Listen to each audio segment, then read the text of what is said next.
Hello दोस्तों, स्वागत है आपका इस लेक्चर सीरीज में। यह है मिडिवल हिस्ट्री का लेक्चर नंबर चौथा है। इस टॉपिक का नाम है मराठा। तो उम्मीद है आप सबको ये लेक्चर सीरीज बहुत ज़्यादा पसंद आ रही है और जिस तरीके से आप सबका रिस्पॉन्स आ रहा है तो मुझे तो बहुत खुशी भी हो रही है। और इस खुशी को डबल कर दीजिए, सिंपल सा है। डबल करने का एक ऑप्शन है, वो है सब्सक्राइब। तो चैनल को सब्सक्राइब कर दीजिए, यूट्यूब चैनल को। और यहाँ पर एसएससी या रेलवे एग्जाम जो भी हो उन सबके लिए यहाँ पर जीके मिलेगी।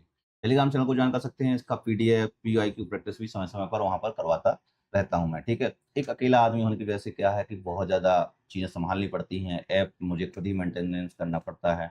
YouTube, Telegram, multiple social media, Instagram, shorts video editing, सब कुछ मतलब लाइक बहुत भरमार हो जाती है। तो सब कुछ ठीक है, आप लोग चैनल को सब्सक्राइब कर लो।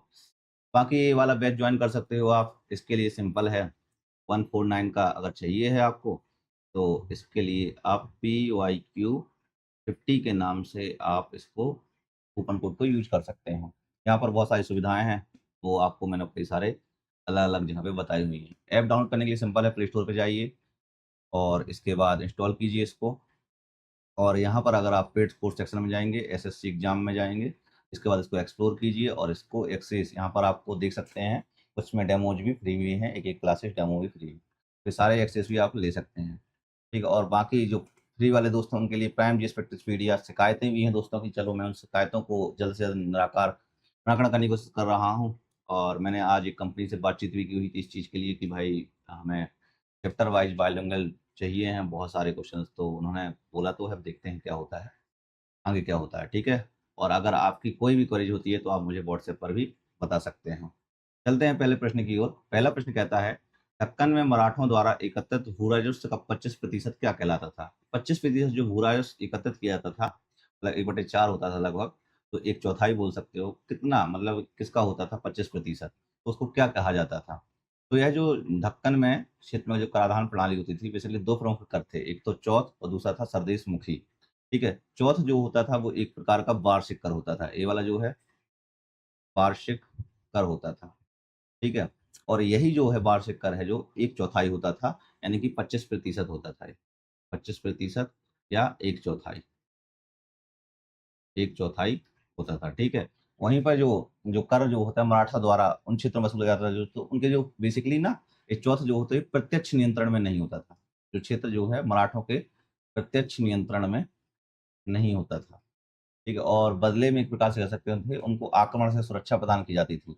ठीक है, और सरदेश मुखी जो होता था वो चौथ के ऊपर अतिरिक्त 10% कर था, जो कि बेसिकली किनके ऊपर होता था? जैसे बड़े भूस्वामी होता था उनके ऊपर लगाया, जैसे सेस कर हो जाता था आज के समय का अगर देखा जाए, तो उनके ऊपर लगाया जाता था सरदेश मुखी। सरदेश मुखी भी लगाया जाता था, उन्हीं के ऊपर लगाया जाता था, जो कि 10% होता था। ठीक है, तो टोटल जैसे कोई बड़े भूस्वामी हैं, बड़े भूस्वामी हो गए, किसी गांव में है कोई बड़े भूस्वामी। ठीक है, अब होते थे जमींदार, तो उन पर लगता था टोटल 35%। तो 25% चौथ हो गया और 10% हो गया वो सरदेश मुक्ति हो गया। तो इस तरीके से एक प्रकाशन की कर प्रणाली थी। तो सी नंबर सही आंसर हो जाएगा इसका। अगला प्रश्न, प्रश्न नंबर दूसरा, निम्नलिखित में से किस एंग्लो मराठा युद्ध के परिणाम स्वरूप पेशवाओं के क्षेत्रों का बॉम्बे प्रेसिडेंसी में विलय हो गया? तो बॉम्बे प्रेसिडेंसी में जो है विलय हो गया, किस मतलब एंग्लो मराठा युद्ध के बाद। तो जो जो पेशवाओं के क्षेत्रों का जो बॉम्बे प्रेसिडेंसी में विलय हो जाता है, एक तीसरा एंग्लो मराठा युद्ध था। आंग्लो मराठा युद्ध भी था, इसको आंग्ल मराठा युद्ध भी कहते हैं। कौन सा था? तीसरा आंग्ल मराठा युद्ध। तीसरा आंग्ल मराठा युद्ध, तीसरा आंग्ल मराठा युद्ध था, जिसका जो समय काल हो था वो 1817 से लेकर 1818 ईस्वी के आसपास है। इसको ना एक और युद्ध के नाम से जाना जाता है, जिसका नाम था पिंडारी युद्ध। क्या? पिंडारी युद्ध के नाम से भी जाना जाता है। युद्ध के नाम से भी जाना जाता है, नाम से भी जाना जाता है। ठीक है, और यह बेसिकली किसके नेतृत्व में हुआ था? तो जनरल हेस्टिंग थे और जनरल हिस्लोप थे, उनके नेतृत्व में हुआ था। तो कौन थे एक प्रकार से कह सकते हो आप? General Hastings, governor general Hastings, मतलब ब्रिटिश का जो नेतृत्व किया हुआ था, गवर्नर जनरल हेस्टिंग और जनरल हिस्लोप। ठीक है, और इन्होंने जो है बाजीराव द्वितीय जो मराठा की साइड से थे उनको 1818 में बिठूर में भेज दिया था। और बाद में एक और है मंदोर की संधि पर हस्ताक्षर किए गए थे इसके बाद जो है। और जो कौन सी संधि थी, तो मंदसौर की संधि। इसके बाद जो है मराठा क्षेत्रों को जो है बॉम्बे प्रेसिडेंसी में मिला दिया गया था, और जो पेशवा पद था वो सदा के लिए समाप्त कर दिया गया था। ठीक है, तो इस तरीके से बी नंबर सही आंसर हो जाएगा इसका। अगला प्रश्न, प्रश्न नंबर तीसरा, बाजीराव प्रथम बाजीराव बल्लाल किसके पुत्र थे? तो बाजीराव प्रथम जो थे, बाजीराव बल्लाल जिनको कहा जाता था, वो किसके पुत्र थे? तो यह जो थे पेशवा बालाजी विश्वनाथ के पुत्र थे। किसके? पेशवा बालाजी विश्वनाथ के पुत्र थे। ठीक है, पुत्र थे। तो इनका जो समय काल है 1713 से लेकर 1720 ईस्वी के आसपास था। ठीक है, और साहू के पहले पेशवा प्रधानमंत्री थे। ठीक है, और जो 1708 में जो है साहू ने जो है सेना करते यानी सेना का निर्माता की उपाधि धारण की थी। तो ये कह सकते हो ये जो है साहू के पहले पेशवा या प्रधानमंत्री थे। ठीक है, 1708 में जो है 1708 में 1708 में साहू ने सेना करते या सेना का निर्माता की उपाधि धारण की उपाधि दी थी इनको, उपाधि दी। ठीक है, और 1719 में जो है बालाजी विश्वनाथ की मदद से जो है सैयद भाइयों ने जो है मुगल सम्राट जो है फर्रुख शेर को हराया हुआ था। ठीक है, और बाजीराव प्रथम जो उनके पुत्र थे उन्होंने 1720 में अपने जो उनके पिता थे पेशवा बालाजी विश्वनाथ थे, उनकी मृत्यु के बाद जो है पेशवा बने हुए थे। कौन? बाजीराव प्रथम या बाजीराव बल्लाल। ठीक है, तो इनको इस तरीके से आपको याद रखना है। तो इसका सही आंसर जो है वो ए नंबर हो जाएगा। अगला क्वेश्चन, क्वेश्चन नंबर चौथा, निम्नलिखित में से कौन मराठा राजवंश का प्रसिद्ध शासक था? तो कौन जो है मराठा राजवंश के प्रसिद्ध शासक थे? आप यहाँ पर थोड़ी सा शब्द में थोड़ी सा सुधार कीजिए, थे यहाँ पर आएगा। तो कौन सबसे प्रसिद्ध थे, शासक थे? तो वो थे छत्रपति शिवाजी महाराज। कौन थे? छत्रपति शिवाजी महाराज जो थे। इनका जो समय काल है छत्रपति शिवाजी महाराज जी का, वो है 1674 से लेकर 1680 ईस्वी। 1680 ईस्वी था। और इनका जो जन्म है, छत्रपति शिवाजी महाराज जी का जो जन्म है वो 1630 ईस्वी में शिवनेरी शिवनेरी किले में हुआ था। शिवनेरी किले में हुआ था। ठीक है, और इनके पिताजी का नाम जो है, पिता का नाम जो है सायजी भोसले था। पिताजी का नाम जो है सायजी भोसले हो गए, सायजी भोसले हो गए। और माताजी का नाम जो है, माताजी का नाम जीजाबाई हो गए, जीजाबाई। ठीक है, और इन्होंने ही जो है इनके जो धर्म गुरु थे, इनके जो गुरु थे वो रामदास थे। और इन्होंने एक व्यक्ति था अफजल खान। तो 1659 ईस्वी में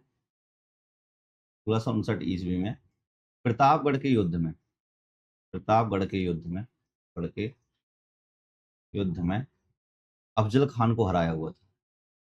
अफजल खान को हराया अफजल खान को हराया था। ठीक है, और 1663 ईस्वी में जो है पुणे में 1663 ईस्वी में पुणे में जो है शाइस्ता खान को हराया था। तो 1663 ईस्वी में पुणे में शाइस्ता खान को हराया था। शाइस्ता खान को हराया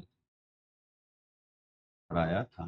ठीक है, तो इस तरीके से आपको चीजें याद रखनी है, और भी मैं बता रहा हूँ आपको कुछ चीजें। तो इसके बाद यहाँ पर एक पेज ऐड करना था मुझे, ऐड हुआ कि नहीं हुआ? हाँ, ऐड हो गया है। ठीक है, और शिवाजी ने जो है 1674 ईस्वी में रायगढ़ में राज्याभिषेक हुआ था। उसके पहले जो है 1666 ईस्वी में जो है आगरा के किले से भाग निकले थे। आगरा के किले से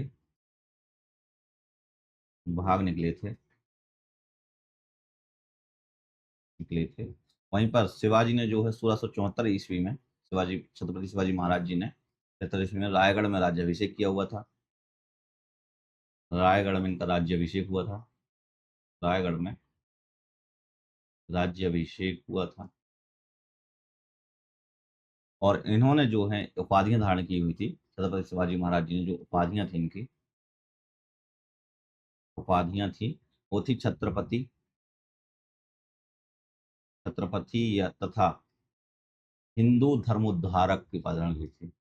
हिंदू हिंदू धर्मोद्धारक की उपाधि धारण की हुई थी। ठीक है, तो आपको ये चीज़ याद रखनी है। अगला क्वेश्चन नंबर 5वां, शिवाजी महाराज के समय में मंत्रिपरिषद को क्या कहा जाता था? इनकी जो मंत्रिपरिषद थी उनको क्या कहा जाता था, वो आपको ध्यान रखना है। अष्टदिग्गज यहाँ पर नहीं कहा जाता है, विजयनगर साम्राज्य का मैंने बताया हुआ था अष्टदिग्गज जो थे। ठीक है, कृष्णदेवराय के समय काल पे। ठीक है, और इनका जो था नवरत्न जो है वो भाई चंद्रगुप्त द्वितीय हो गया और इसके अलावा अकबर हो गए। ठीक है, तो जो अष्ट प्रधान है इनको अष्ट प्रधान कहा जाता था। इनकी जो मंत्रिपरिषद थी उसको अष्ट प्रधान कहा जाता था। इसमें 8 मंत्री होते थे। अष्ट प्रधान में जो है 8 मंत्री होते थे।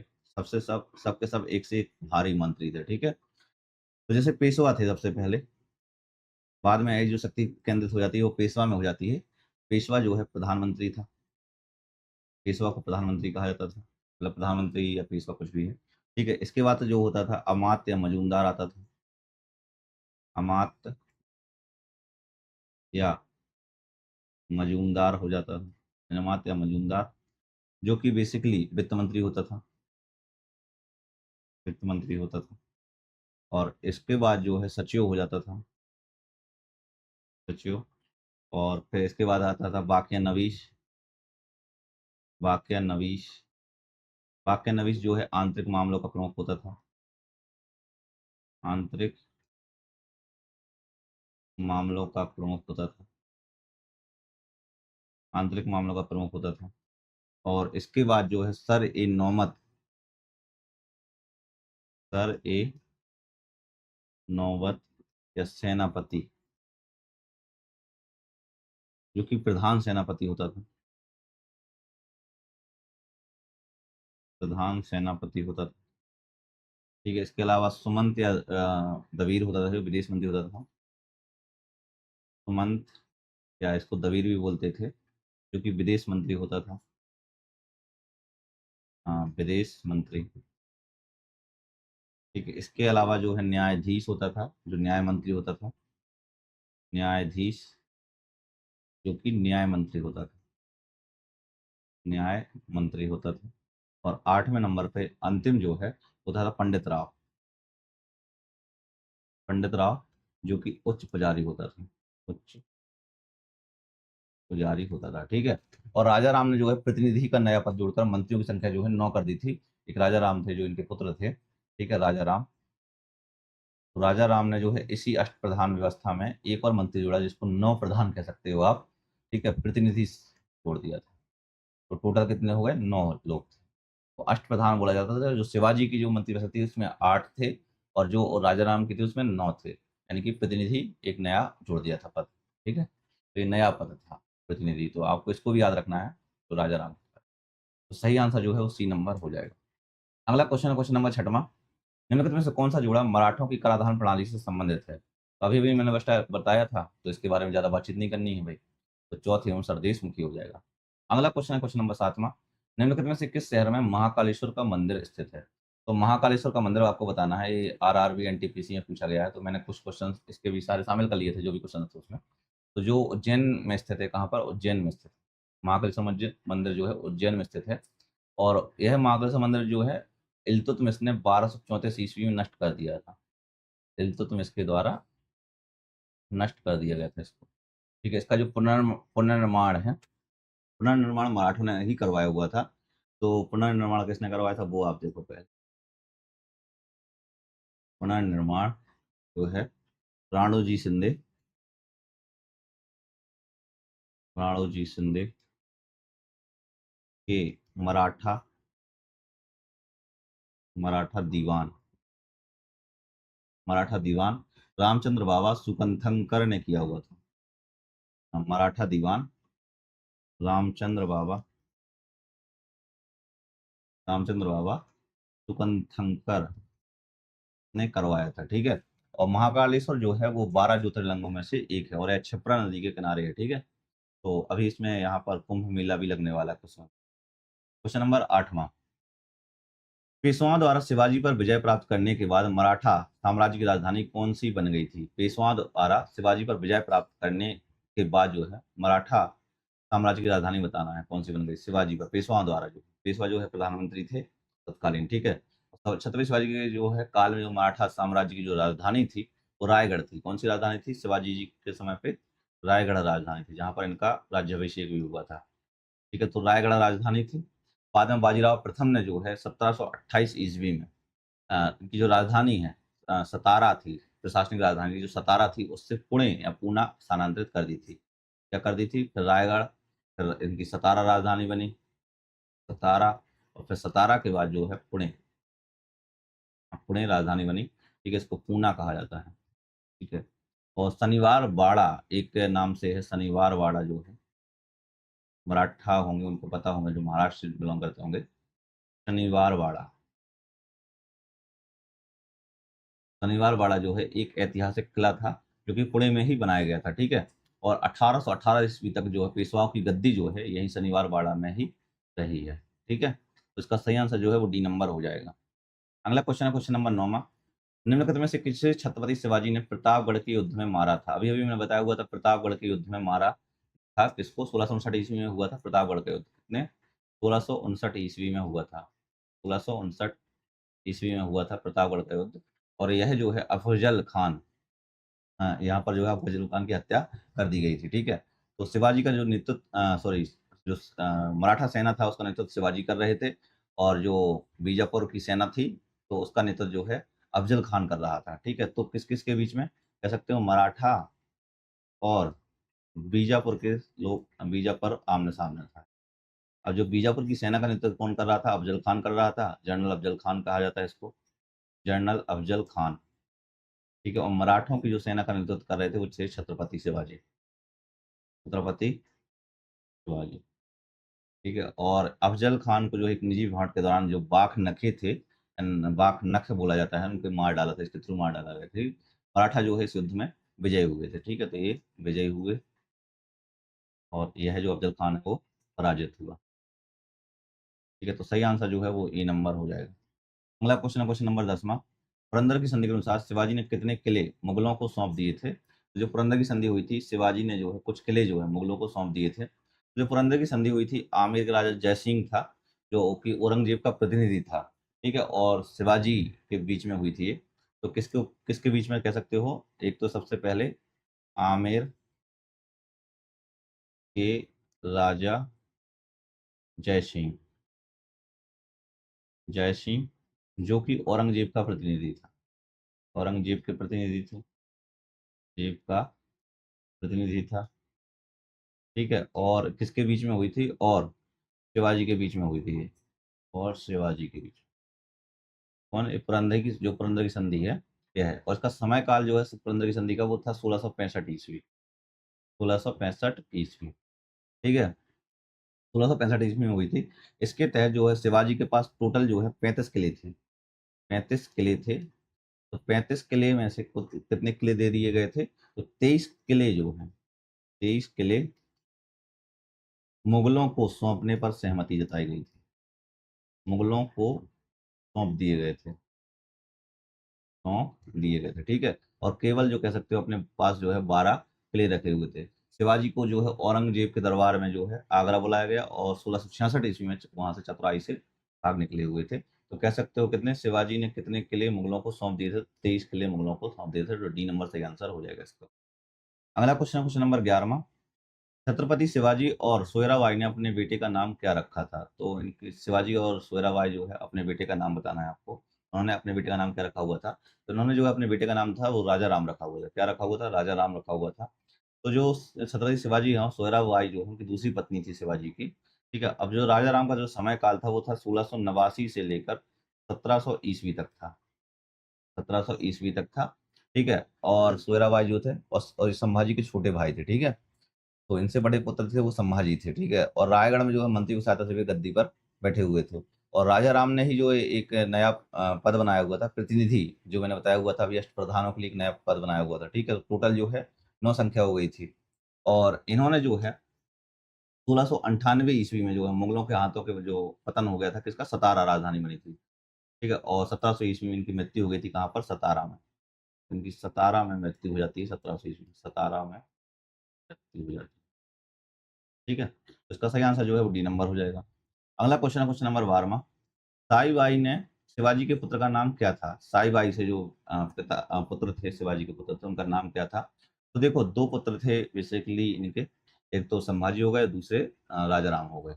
तो यहाँ पर सिंपल सा है, जो संभाजी हैं वो बड़े पुत्र थे, जो उनकी माता का नाम था वो साईबाई था, तो इनकी जो पहली पत्नी थी वो साईबाई थी, तो ये जो है पहली पत्नी थी। इनके जो पुत्र का नाम था वो संभाजी था, और जो उनकी सियाराबाई थी, ठीक है, उनके पुत्र का नाम था वो राजा राम था। ठीक है, तो जो है, जो अपने छोटे भाई राजा राम को पराजित करके सिंहासन पर बैठा हुआ था, एक प्रकार से देख सकते हो यहाँ पर। ठीक है, तो साईबाई जो होगी इनकी पहली पत्नी थी। संभाजी ने जो शासन किया हुआ था वो 1680 से लेकर 1680 से लेकर 1689 तक शासन किया हुआ था। ठीक है, तो इस तरीके से आप देख सकते हो। और उन्होंने जो है औरंगजेब के विद्रोही पुत्र जो था एक अकबर था, तो अकबर को संरक्षण प्राप्त किया था और सहायता भी इसको प्रदान की हुई थी। संभाजी ने बड़ा शक्तिशाली काम किया हुआ था। तो औरंगजेब के विद्रोही पुत्र विद्रोही पुत्र विद्रोही पुत्र मिर्जा अकबर अकबर को संरक्षण और सहायता प्रदान की थी, और सहायता प्रदान की थी। ठीक है, और इसी कारण से जो है औरंगजेब ने 1689 ईस्वी में उन्हें बंदी बनाकर अत्यंत क्रूर तरीके से दंडित किया हुआ था। तो 1689 ईस्वी में औरंगजेब ने इनको संभाजी को बंदी बना लिया था। औरंगजेब ने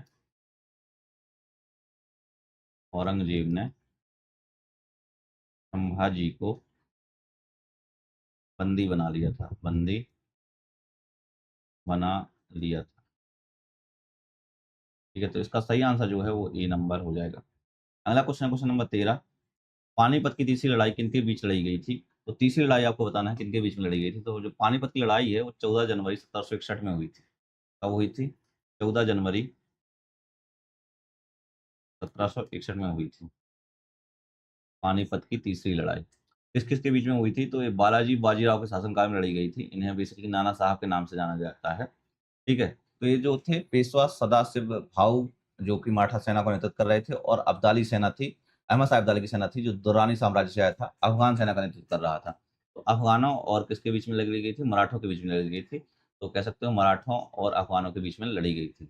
तो आप यहाँ पर देख सकते हो किसके शासनकाल में लड़ी गई थी। तो यहाँ पर सबसे पहले शासनकाल देखो, समय काल किसका था? शासनकाल का समय था, तो वो था बाजीराव बालाजी बाजीराव बालाजी बाजीराव के समय काल में लड़ी गई थी। इनको बेसिकली नाना साहब कहा जाता है, नाना साहब कहा जाता है। ठीक है, और इन्हें 1740 से लेकर 1761 तक शासन किया हुआ था। 1740 से लेकर 1761 तक शासन किया हुआ था। ठीक है, और इसमें जो है नेतृत्व कर रहे थे मराठा सेना का नेतृत्व, मराठा सेना का नेतृत्व जो है वो कौन कर रहे थे? सदाशिव राव भाऊ कर रहे थे, सदा शिव राव भाऊ, जो कि पेशवा थे। ठीक है, और वर्शिश अफगानी सेना अहमद शाह अब्दाली जो थे, तो अफगान सेना का नेतृत्व जो है कौन कर रहा था? अहमद शाह अब्दाली। ठीक है, अहमद शाह अब्दाली अहमद शाह अब्दाली नेतृत्व कर रहा था। तो मराठों को जो है अफगानों ने मराठों को निर्णायक रूप से पराजित किया हुआ था, और यहीं से जो है मराठा जो है बहुत कमजोर पड़ गए थे। तो इसका सही आंसर जो है वो सी नंबर हो जाएगा। अगला क्वेश्चन है क्वेश्चन नंबर 14। गोवा का निम्नलिखित में से कौन सा नृत्य पुर्तगालियों पर मराठा योद्धाओं की जीत का जश्न मनाने के लिए किया जाता था? तो पुर्तगालियों पर जो है मराठा योद्धाओं की जो जीत का जश्न मनाने के लिए किया जाता था, कौन सा प्रमुख नृत्य था? तो इस जो नृत्य था वो था घोड़े घोड़े मोदनी। कौन सा? घोड़े मोदनी नृत्य था, घोड़े मोदनी नृत्य। तो इसका सही आंसर जो है वो डी नंबर हो जाएगा, घोड़े मोदनी नृत्य हो जाएगा, जो कि बेसिकली यह नृत्य है गोवा का एक लोक नृत्य है। गोवा का लोक नृत्य है। ठीक है, और यह जो है सिगमो सिगमो महोत्सव के दौरान मनाया जाता था, सिगमो महोत्सव के दौरान मनाया जाता था, मनाया जाता ठीक है? और घोड़े का अर्थ हो जाता था घोड़ा और मोदनी का अर्थ है कह सकते हो नृत्य, ठीक है? तो यहाँ पर इसका घोड़े मोदनी का अर्थ हो गया घोड़ा। घोड़ा, घोड़ा का अर्थ हो गया मतलब घोड़े का अर्थ हो गया घोड़ा, ठीक है? मतलब ठीक है। अरे आप लोग समझ जाओ घोड़ा और मोदनी का अर्थ हो गया मोदनी का अर्थ जानना ज़रूरी है नृत्य। ठीक है? ये बेसिकली जो है मराठा योद्धा जो है जीत का जश्न मनाने के लिए क्या करते थे, जो पुर्तगालियों से जो है गोवा की रक्षा ये लोग कर रहे थे, ठीक है? और इस नृत्य में जो है नर्तक जो है लकड़ी के घोड़े की आकृति पहनकर जो है नृत्य करती थी, ठीक है? इसका सही आंसर जो है वो डी नंबर हो जाएगा। अगला क्वेश्चन है क्वेश्चन नंबर 15। 1818 में होलकर राजवंश ने किसके साथ मंदसौर की संधि पर हस्ताक्षर किए हुए थे? तो मंदसौर की संधि पर हस्ताक्षर किसके साथ किए हुए थे? तो बेसिकली मैंने अभी अभी बताया था कि गवर्नर वॉरेन हेस्टिंग था, ठीक है? और इसके अलावा सर थॉमस हिस्लॉप था, ठीक है? तो किसके बीच में कह सकते हो होलकर राजवंश ने किसके साथ मंदसौर की संधि पर हस्ताक्षर किए हुए थे? तो यह जो है आंग्ल मराठा युद्ध के बीच में हुआ था, तृतीय युद्ध था। तो अंग्रेजों के बीच में हुआ था, किसके? अंग्रेजों में। तो कह सकते हो जो मंदसौर की संधि हुई थी, तो बेसिकली आंग्ल मराठाओं के बीच में तृतीय आंग्ल मराठा युद्ध कह सकते हो। तृतीय आंग्ल मराठा युद्ध जो हुआ था, इसके बाद हुई थी बेसिकली मंदसौर की संधि। तृतीय आंग्ल मराठा युद्ध 1817-18 के बीच में हुआ था, ठीक है? और यहाँ पे जो है मंदसौर की संधि के थ्रू इसको खत्म किया गया था। तो 1818 ईस्वी में यह हुआ था। किसके बीच में हुआ था? तो बेसिकली कह सकते हो मराठे हो गए, ठीक है? मराठा जो था होलकर तृतीय था, मल्हार मल्हार राव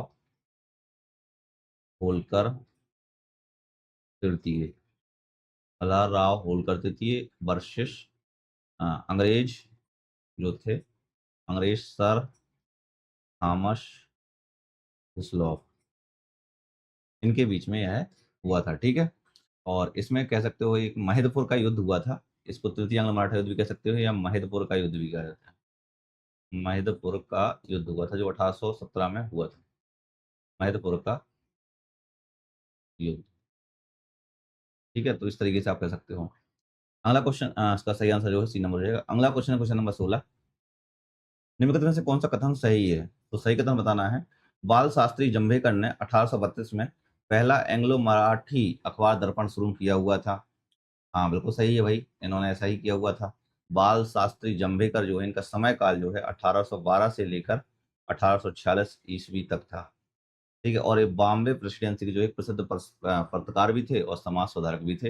इन्होंने जो है 1832 ईस्वी में जो है पहला जो है एंग्लो मराठी अखबार जो था दर्पण, तो दर्पण का शुरुआत की हुई थी इन्होंने, ठीक है? और 1840 ईस्वी में इन्होंने जो है मराठी मासिक पत्रिका जो है दिग्दर्शन भी शुरुआत की हुई थी। तो इन्होंने जो है 1840 में जो है मराठी मासिक पत्रिका भी शुरू की थी। उन्हें मराठी पत्रकारिता के जनक के रूप में जाना जाता है, तो ये भी सही है। तीनों ही सही कथन हो जाएंगे। तो सी नंबर सही आंसर हो जाएगा इसका। अगला क्वेश्चन है क्वेश्चन नंबर 17। किस पेशवा ने ईस्ट इंडिया कंपनी के साथ बेसन की संधि पर हस्ताक्षर किए थे? तो बेसन की संधि पर हस्ताक्षर किए हुए थे किस पेशवा ने? जो रघुनाथ राव, नारायण राव या बाजीराव द्वितीय या माधव राव ने? तो आपको ये बताना है कि किस पेशवा ने जो है ईस्ट इंडिया कंपनी के साथ बेसन की संधि पर हस्ताक्षर किए हुए थे। तो जो बेसन की संधि हुई थी बेसिकली मराठों के थे बाजीराव द्वितीय थे। कौन थे? बाजीराव द्वितीय और अंग्रेजों के बीच में हुई थी। ये बेसन की जो संधि है जो 1802 में हुई थी। 1802 में हुई थी, ठीक है? और एक प्रकार की सहायक संधि थी, ठीक है? तो इस पर जो है पूना के युद्ध के बाद जो है हस्ताक्षर किए गए थे। कौन से? पूना के युद्ध के बाद। पूना के युद्ध जो है 1802 में हुआ था। इसके बाद ये हस्ताक्षर किए गए थे, ठीक है? पेशवा बाजीराव द्वितीय को जो है इंदौर के शासक जो थे यशवंत राव होलकर ने हराया था यहाँ पर, ठीक है? और बेसिक संधि हुई थी जो इसके परिणाम स्वरूप जो है दूसरा एंग्लो मराठा युद्ध होता है 1803 और 1805 में, जिसमें अंग्रेजों ने जीत हुई और मराठों को जो है बहुत ज्यादा नुकसान हुआ था। तो इसका सही आंसर जो है वो सी नंबर हो जाएगा। अगला क्वेश्चन क्वेश्चन नंबर 18। निम्नलिखित में से कौन सा कथन सही है? तो सही कथन देखना है हमें। शिवाजी ने जो है अंग्रेजों के साथ समझौता वार्ता करने के लिए एक राजदूत को मुंबई भेजा हुआ था। बात सही है भाई, इनको मुंबई भेजा हुआ था। यहाँ पर सही कथन चूज करना था हमें। तो यही है। उनका मुख्य उद्देश्य डंडा राजपुरी की सिद्धि के विरुद्ध अंग्रेजों की सहायता प्राप्त करना था। ये भी सही है भाई। और वे ग्रेनेड, तोप, अन्य गोला बारूद की आपूर्ति चाहते थे। ये भी सही है। इन्होंने जो समझौता वार्ता के लिए भेजा था ये 1671 ईस्वी में भेजा हुआ था। कितने 1671 ईस्वी में भेजा हुआ था। ये तीनों ही से कथन सही है, तो डी नंबर सही आंसर हो जाएगा इसका। अगला क्वेश्चन है क्वेश्चन नंबर 19वां। शिवाजी द्वारा किन नौसैनिक दुर्गों का निर्माण किया गया था?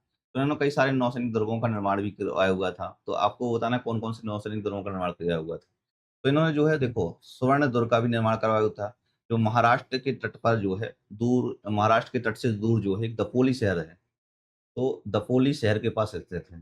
दपोली शहर के पास एक द्वीप है, उस पर स्थित है।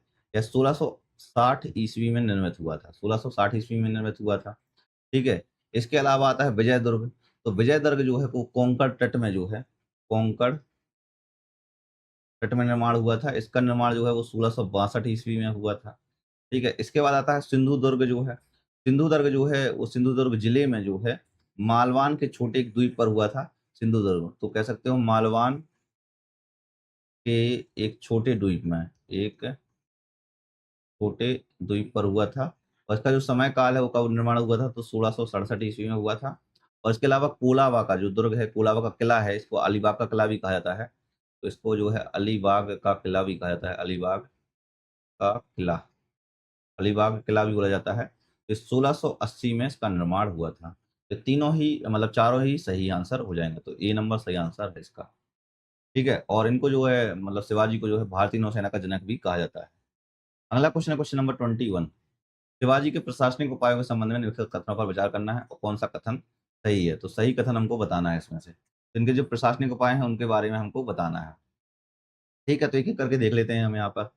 ठीक है, तो शिवाजी के राज्याभिषेक में अष्टप्रधान 8 मंत्रियों की योजना को पूरा कर लिया गया था और समुचित रूप से परिभाषित विधि और कर्तव्यों सहित इसे घोषित किया गया था। बिल्कुल सही है भाई ये वाला। ठीक है, तो 1664 में जो है जब रायगढ़ में उनके किले में जो राज्याभिषेक होता है, तब जो अष्टप्रधान प्रणाली है वो पूर्ण रूप से लागू कर दी गई थी। ठीक है, और अष्टप्रधान में मैं पहले ही बता चुका हूँ कौन-कौन थे, पेशवा, अमात्य, सचिव, बाक्य, नवीस, सरे नौमत, सुमंत, न्यायाधीश, पंडित राव, ये सारे थे। तो इनके जो कर्तव्य थे, जो इनकी ड्यूटीज़ थी, उनको परिभाषित पहले से ही कर दिया गया था। ठीक है, तो इसका सही आंसर हो जाएगा ये वाला, मतलब 1 नंबर सही है। शिवाजी ने प्रशासनिक प्रयोजनों के लिए फारसी के स्थान पर मराठी को लागू किया और संस्कृत को के जो है पारिभाषिक शब्द गढ़े थे। बिल्कुल सही है भाई। ठीक है, इन्होंने जो मराठी को जो है आधिकारिक भाषा भी बनाया हुआ था, तो ये भी सही हो जाएगा। तो दोनों ही सही हैं, तो सी नंबर सही आंसर हो जाएगा इसका। अगला क्वेश्चन है क्वेश्चन नंबर 21। औरंगजेब के विरुद्ध बुंदेला विद्रोह के संबंध में निम्नलिखित कथनों में से कौन सा कथन सही है? तो बुंदेला विद्रोह के बारे में बताना है हमें। अब बुंदेला विद्रोह जो है वो बुंदेलखंड में हुआ था, ठीक है? और जो महाराजा छत्रसाल थे उनके नेतृत्व में हुआ था। तो यहाँ पर देख लेते हैं कौन सा कथन सही है और सही उत्तर हमें चूज़ भी करना है इनमें से। ठीक है, तो एक-एक करके देखते हैं। शिवाजी ने जो है छत्रसाल को औरंगजेब के विरुद्ध स्थानीय विद्रोह को बढ़ावा देने की सलाह दी थी। बिल्कुल सही है भाई। ठीक है, अब जो छत्रसाल थे तो इनका जो समय काल है वो 1670 से लेकर 1731 ईस्वी तक है। 1731 ईस्वी तक। छत्रसाल ने जो है मराठों की तरह चौथ की उगाही की थी, ये भी सही है भाई। इन्होंने चौथ की उगाही की हुई थी, 25% जो लेते थे, एकदम सही है। 1705 ईस्वी में औरंगजेब ने छत्रसाल के साथ शांति स्थापित करने का निर्णय लिया और छत्रसाल को 4000 का मनसब प्रदान भी किया हुआ था, तो ये भी सही है, तो तीनों ही सही हैं। तो ये डी नंबर सही आंसर हो जाएगा इसका, ठीक है? और 1705 ईस्वी में हुआ था, इसको 4000 जो छत्रसाल थे, इनको 4000 का मनसब प्रदान कर दिया गया था। 4000 मनसब प्रदान कर दिए गए थे, ठीक है? अगला क्वेश्चन है क्वेश्चन नंबर 22। शिवाजी से संबंध निम्नलिखित घटनाओं पर कालक्रमानुसार व्यवस्थित कीजिए और सही उत्तर चुनना है। तो इनको कालक्रमानुसार व्यवस्थित करना है और सही उत्तर चुनना है। हम एक-एक करके देख लेते हैं। ठीक है? तो सबसे पहले आता है जैसे अफ़ज़ल खान पर आक्रमण जो है। तो अफ़ज़ल खान का जो आक्रमण हुआ था या कह सकते हैं 1600 प्रतापगढ़ का युद्ध हुआ था जो 1659 ईस्वी में हुआ था। ठीक है? तोरण पर जो कब्ज़ा हुआ था वो हुआ था 1646 ईस्वी में हुआ था। 1680 ईस्वी में होता है। यह जो है शिवाजी की पहली सैन्य विजय थी। ठीक है? और शाइस्ता खान पर जो आक्रमण है, तो शाइस्ता खान पर आक्रमण जो है वो 1663 ईस्वी में हुआ था। 1663 ईस्वी में हुआ था। पुणे के लाल महल में जो है शाइस्ता खान ने जो है शिविर पर जो है शाइस्ता खान के जो शिविर पर रात्रिकालीन आक्रमण किया हुआ था। इसके अलावा जावली पर अधिग्रहण जो है जावली का जो अधिग्रहण किया हुआ था, वो 1656 ईस्वी में किया हुआ था। 1656 ईस्वी में किया हुआ था। तो आप इसको लगा सकते हो 2, फिर इसके बाद आता है जावली यानी कि 4, फिर इसके बाद आता है अफ़ज़ल खान यानी कि 1 और फिर इसके बाद आता है 3। तो 2, 4, 1, 3, 2, 4, 1, 3 यानी कि ए नंबर सही आंसर हो जाएगा इसका। ठीक है? अगला क्वेश्चन है क्वेश्चन नंबर 23। वर्ष और ऐतिहासिक घटनाओं के क्रम में निम्नलिखित एकमों को सही सुमेलित करना है। तो सही सुमेलित करना है सबको। सबसे पहले आता है 1878 में दूसरा एंग्लो अफ़गान युद्ध हुआ था। तो भैया ये बात सही है, दूसरा एंग्लो अफ़गान युद्ध हुआ था 1878 और 1880 के बीच में, 1880 तक चला हुआ था, 1880 तक चला हुआ था। ब्रिटिश साम्राज्य और अफ़गान जो था शेर अली खान था, शेर अली खान शासित था ये, ठीक है। 1885 में जो है एल्बर्ट विवाद हुआ था, तो 1885 में नहीं हुआ था ये, 1883 में हुआ था, ठीक है। 1785 में जो है तो फॉक्स का इंडिया बिल आया था, तो इसमें नहीं आया था। फॉक्स इंडिया बिल जो है वो 1783 में आया था, 1783 में आया था। लॉर्ड कर्जन वायसराय बना था, तो लॉर्ड कर्जन वायसराय जब 1898 में बना था, नहीं, 1898 में नहीं बना हुआ था ये, ठीक है। तो 1898 में नहीं बना था ये, 1899 जो है लॉर्ड एलन के बाद जो है भारत के वायस बने थे, ठीक है। तो कब? 1899 में। तो इस तरीके से सही हो जाएगा ये। तो सही आंसर जो है वो कौन सा हो जाएगा? ए नंबर सही आंसर हो जाएगा इसका, ठीक है। तो सही आंसर 23वें का ए नंबर है। तो देखो, हमने टोटल 23 क्वेश्चन कर लिए हैं मराठों से संबंधित, और अगर अभी तक आपने बैच ज्वाइन नहीं किया है तो ये आपकी मर्जी है, आप इसको ज्वाइन कर सकते हैं। इसके लिए सिंपल है, आपको एक कूपन कोड यूज करना है PYQ50। हाँ, PYQ50 के नाम से आपको यूज करना है, और यह बैच जो है आपको 149 का भी मिल जाएगा। तो ये आपकी मर्जी है, आप ज्वाइन करें या ना करें। बाकी प्राइम जी फिटनेस मीडिया के लिए मैंने बताया कि मैं जल्द से जल्द प्रयास कर रहा हूँ और लोगों तक पहुँच जाए। और अगर आपकी कोई भी क्वेरी होती है तो आप मुझे व्हाट्सएप भी कर सकते हैं बेफिक्र होके। और बाकी अगर आपने पिछली क्लासेस फॉलो नहीं कर रहे हैं तो आप पिछली क्लासेस ज़रूर फॉलो करें और अपनी तैयारी को और ज़्यादा मजबूत करें, क्योंकि एग्ज़ाम पास में आएँगे, एसएससी के सारे एग्ज़ाम पास में आते रहेंगे और जल्द से जल्द आपको तैयारी मजबूत करनी पड़ेगी। तो इन्फो लिस्ट को ज़रूर फॉलो करते रहें और यूट्यूब चैनल को सब्सक्राइब ज़रूर कर लें। टेलीग्राम चैनल को जॉइन कर सकते हैं, इंस्टाग्राम पर भी फॉलो कर सकते हैं, बाकी वेबसाइट पर विज़िट कर सकते हैं, तो बहुत सारी सुविधाएँ मैंने दी हुई हैं। मिलते हैं नेक्स्ट वीडियो में। जय हिंद, जय भारत।